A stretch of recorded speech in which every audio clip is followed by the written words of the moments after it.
Alright, end of day 2. Today was an interesting and rough day.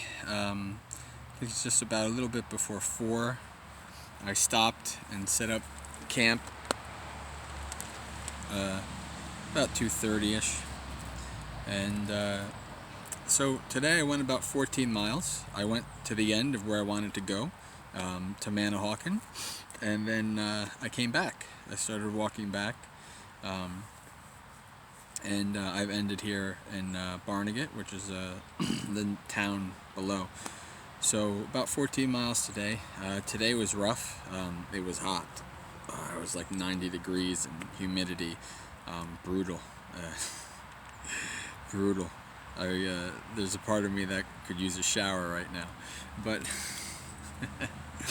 to get rid of this. But anyway, so yeah, had a few interesting things. As I was walking, I got stopped by the police. I had 2 police cars, one come on either side of me, and this was this morning, maybe about 10ish, and then they, they were very nice. I just, went, well, hello, officer, how you doing? And he said, we had a call that somebody was walking with a gun slung on his back, like I was open carrying. So once the officer saw the umbrella, he's like, oh, okay. So somebody was driving by, and they saw the umbrella, and they thought I was carrying a gun. And I'm definitely going through an area, especially for the second day, that is very more rural, more blue class, and so they don't really know what to think of me as I'm walking down. Working class people, and so I had a couple kids scream something at me out the window. I didn't really get to hear what it was, but that was interesting. But let's see what else. Yeah, and then I was as I was at the Wawa at the end, my furthest destination, I hear Bante, and there's this gentleman that I saw yesterday, and so he gave me some food, and he gave me a sandwich, and we talked a little bit, and he told me that he had posted about me on his Facebook, and a bunch of people were having sightings, which I guess makes sense because I've been getting some beeps and some things like that. And someone, he knew about the police. This was like an hour or 2 after that happened, but he knew about the police pulling me over because somebody mentioned it on Facebook. They heard it on the police scanner that some wacky guy was walking down the road, and somebody thought it was a gun. But other than that, it's been pretty drudgery, pretty brutal, but worth it. It's good to see that.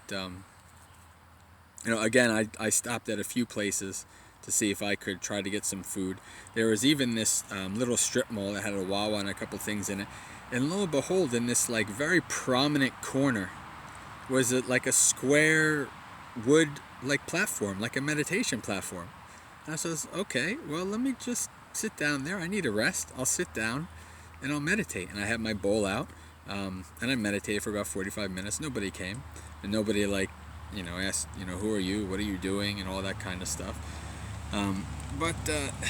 Yeah, so thank you to this gentleman who came and met me yesterday. I was able to get some food today.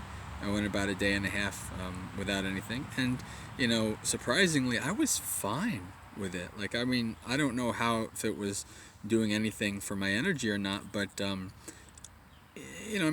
had little things of hunger yesterday, maybe a little bit today, but nothing like, oh man, I need to eat. And even when I did eat, maybe I think I might have eaten a little fast, and I was kind of like bloated when I started walking again. And but this last trip, coming back, I took a lot of breaks to digest, and to rest. So this is this is the second day. I don't know, because I kind of got to my destination a little bit earlier than I thought I would, and I started coming back. I don't know if I'm gonna have a third night out.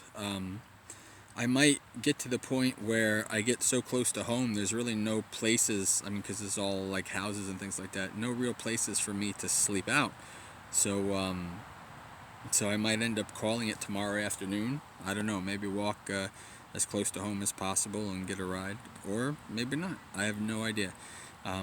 As I've been doing, I've really been trying to kind of not plan this and not think too far ahead. You just kind of see what opportunities arise and see what presents itself to me, and then of course it's learning how to be mindful and think even though you're really tired and your mind's a little bit loopy.